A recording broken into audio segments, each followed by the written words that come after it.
بسم اللہ الرحمن الرحیم۔ السلام علیکم۔ ذی الحجہ کے مقبول دن اور راتیں۔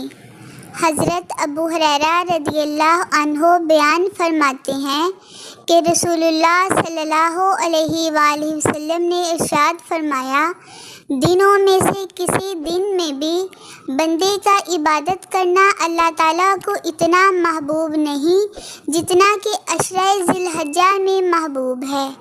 عشرہ کے ہر دن کا روزہ سال بھر کے روزوں کے برابر ہے اور اس کی ہر رات کا قیام شب قدر کے قیام کے برابر ہے۔ تلبیہ اور تکبیر پڑھنے پر جنت کی بشارت۔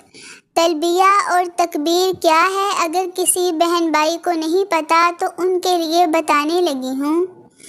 لبیک اللہم لبیک، لبیک لا شریک لک لبیک، ان الحمد والنعمت لک والملک لا شریک لک۔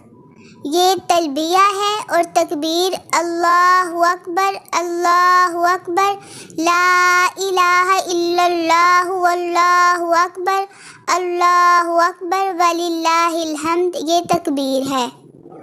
رسول اللہ صلی اللہ علیہ وآلہ وسلم نے ارشاد فرمایا، تلبیہ پڑھنے والا جب تلبیہ پڑھتا ہے تو اسے خوشخبری سنائی جاتی ہے، اسی طرح تکبیر کہنے والا جب تکبیر کہتا ہے تو اسے بھی خوشخبری سنائی جاتی ہے۔ پوچھا گیا، یا رسول اللہ، کیا جنت کی خوشخبری سنائی جاتی ہے؟ آپ صلی اللہ علیہ وآلہ وسلم نے ارشاد فرمایا، ہاں۔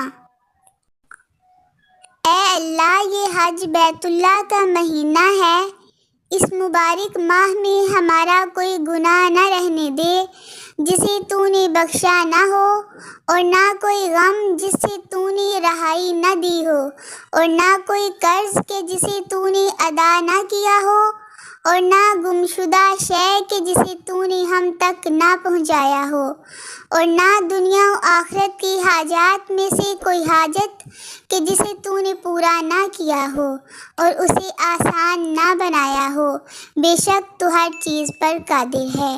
پیارے بہن بھائیوں، آپ سے گزارش ہے کہ پلیز میرے چینل کو سبسکرائب اور ویڈیو کو لائک لازمی کر دیں۔ انشاءاللہ اللہ تعالیٰ آپ کو اس کا بہترین صلہ عطا فرمائیں گے۔ فرض حج کی اہمیت۔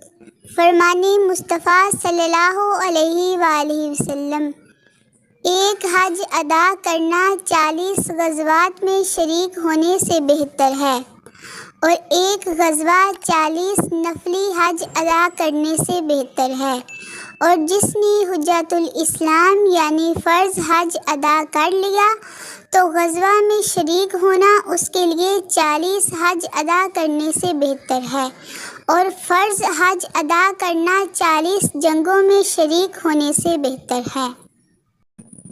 ذو الحجہ کے پہلے عشرے کی دعا۔ اللہم انی اسألک ان تہب لنا فیہ الرضا ولا تحرمنا خیر ما تنزل فیہ من السماء وطہرنا من الذنوب واوجب لنا فیہ دار الخلود۔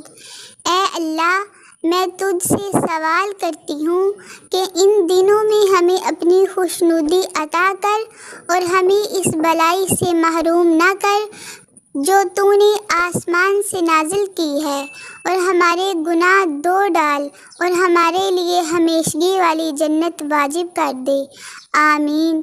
یہ دعا میری طرف سے تمام امت مسلمہ کے لیے ہے۔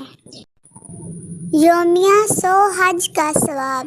حضرت ابن عباس رضی اللہ عنہ سے روایت ہے کہ نبی کریم صلی اللہ علیہ وآلہ وسلم نے ارشاد فرمایا، جو نیک اولاد بھی ماں باپ کی جانب رحمت بھری ایک نگاہ ڈالتی ہے تو اس کے بدلے اللہ تعالیٰ اس کو ایک حج مقبول کا ثواب عطا فرماتے ہیں۔ صحابہ کرام رضی اللہ تعالیٰ عنہم نے عرض کیا، یا رسول اللہ، اگر کوئی دن میں 100 بار اسی طرح رحمت و محبت بری نگاہ ڈالے۔ رسول اللہ صلی اللہ علیہ وآلہ وسلم نے فرمایا، ہاں اگر کوئی 100 بار بھی ایسا کرے تب بھی اسے ہر بار دیکھنے پر حج مقبول کا ثواب ملے گا، کیونکہ اللہ تعالیٰ ہر چیز سے بڑا اور ہر عیب سے پاک ہے۔ بے شک آخر پر آپ تمام بہن بھائیوں سے گزارش کرتی ہوں کہ اس مبارک دعاؤں اور اس مبارک مہینے کے صدقے میرے چینل کو سبسکرائب اور ویڈیو کو لائک ضرور کریں۔ انشاءاللہ آپ کو اللہ تعالیٰ اس کا بہترین صلہ عطا فرمائیں گے۔ اللہ حافظ۔